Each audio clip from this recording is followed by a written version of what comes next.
Data from the Stanbic Purchasing Managers Index signaled a robust, albeit softer, improvement in business conditions across Kenya's private sector in June. This was signaled by slower rises in output and new business. In response to greater output requirements, firms raised their staffing levels at a solid pace.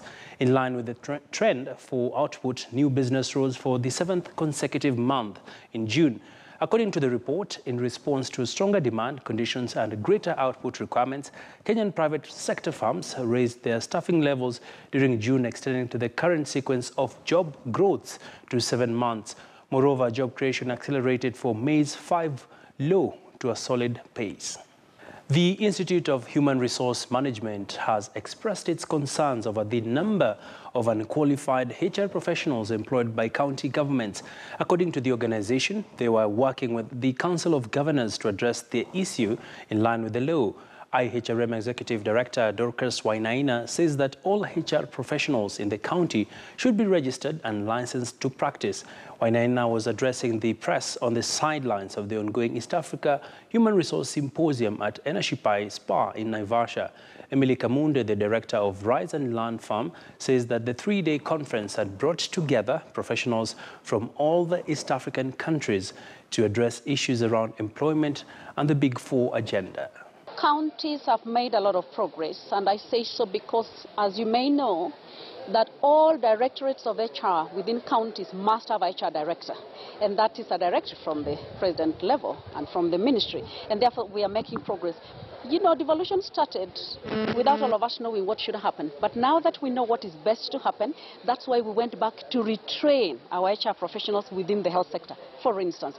And one other thing that IHRM is doing is that through partnership with the Council of Governors, we are going to make sure that every professional working within the county is registered and has license to practice HR. You don't have license, you are not registered, you shouldn't be in HR practicing for us as far as we are concerned. Well, let's take you further afield now, and in what is seen as a concerted effort by officials at the Tanzania Ports Authority to woo traders into using the port, the management has organized a 2-day stakeholders forum and an exclusive tour to the port.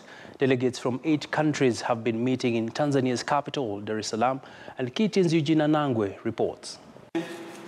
Deputy Minister of Works, Business operators using the Tanzania port have hailed the planned changes to be implemented by the Ports Authority by the end of this year. The changes include payment for cargo from their home countries without necessarily having to physically be present at the port in Dar-es-salam. What went wrong? Taking the customer for granted. This went as deep as loosened security and safety at the port. From Rwanda, I remember there is a company that is dealing with the minerals. Some years back, lost 4 containers worth of minerals. But I can tell you, this is now history. It cannot happen again. We have improved in many areas, including safety and security. Recently, there was a case of attempted theft of minerals again from Rwanda, but this one was stopped.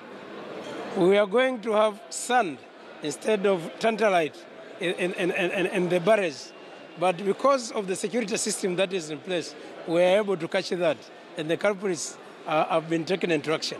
So the issue of theft has been tremendously reduced to almost zero, and we will continue to do that.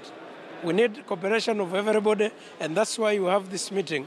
One of the areas that we are going to be discussing is the continued tightening of security, so that not even a single matchbox is stolen from within and outside the port. The 3 days Transit Market Stakeholders Forum that opened on Tuesday in Dar-es-salam has attracted delegations from 8 countries, among them traders and industrialists. All of them here to share experience and also make their case to the Tanzanian Ports Authority. As a private sector from Rwanda, we need to reduce the time used, to reduce the cost, to reduce the cost of verification of our cargo, to reduce the cost of port charges, to increase the days, free days, when our cargo is in the port.